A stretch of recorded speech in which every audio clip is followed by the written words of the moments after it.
നമ്മളിവിടെ ഉണ്ടാക്കാൻ വേണ്ടി പോണത് വെള്ളയപ്പമാണ്. ഇത് ഉണ്ടാക്കിയെടുക്കാൻ വേണ്ടിയിട്ട് നല്ല എളുപ്പമാണ്. നമുക്ക് നോക്കാം ഇതിലേക്ക് വേണ്ട സാധനങ്ങൾ എന്തൊക്കെയാണ്. ഞാൻ ഇവിടെ 1.5 കപ്പ് പച്ചരി എടുത്തിട്ടുണ്ട്. അത് നമ്മുടെ മെഷർമെൻറ്റ് കപ്പിലാണ് 1.5 കപ്പ് എടുത്തേക്കുന്നത്. സോണ മസൂരി റൈസാണ് എടുത്തേക്കുന്നത്. ഇതൊരു 3 മണിക്കൂർ വെള്ളത്തിലിട്ടിട്ട് കുതിർത്തിയെടുത്തിട്ടുണ്ട്.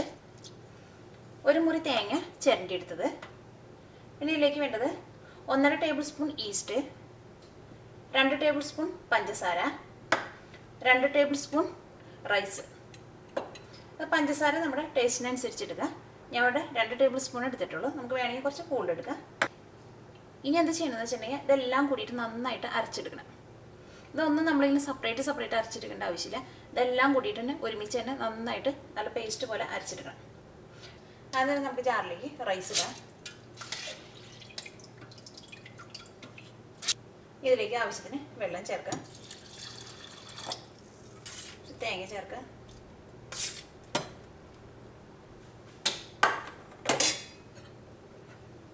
റൈസ് ചേർക്കാം.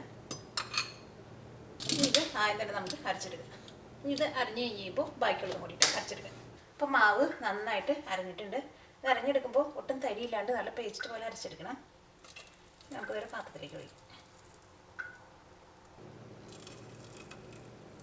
ഇപ്പോൾ വെള്ളയപ്പത്തിനുള്ള മാവ് നന്നായിട്ട് അരച്ചെടുത്തിട്ടുണ്ട്. ഇതേപോലെ കുറച്ച് വെള്ളം പോലെ ഇരിക്കണം മാവ്.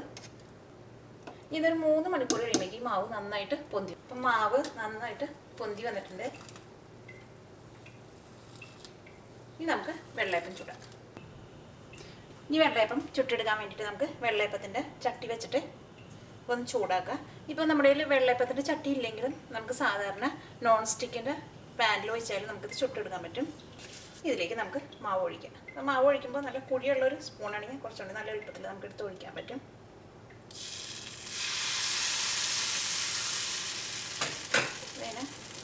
ഒരു സ്പൂൺ മാവ് ഒഴിച്ചിട്ട് ഇത് നന്നായിട്ട് ചുറ്റിക്കും.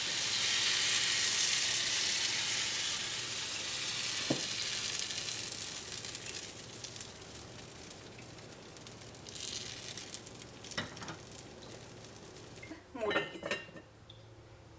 നമ്മുടെ അപ്പം വെന്തിട്ടുണ്ട്. ഇതെടുത്ത് നമുക്ക് ചട്ടിയിൽ നിന്ന് മാറ്റാം.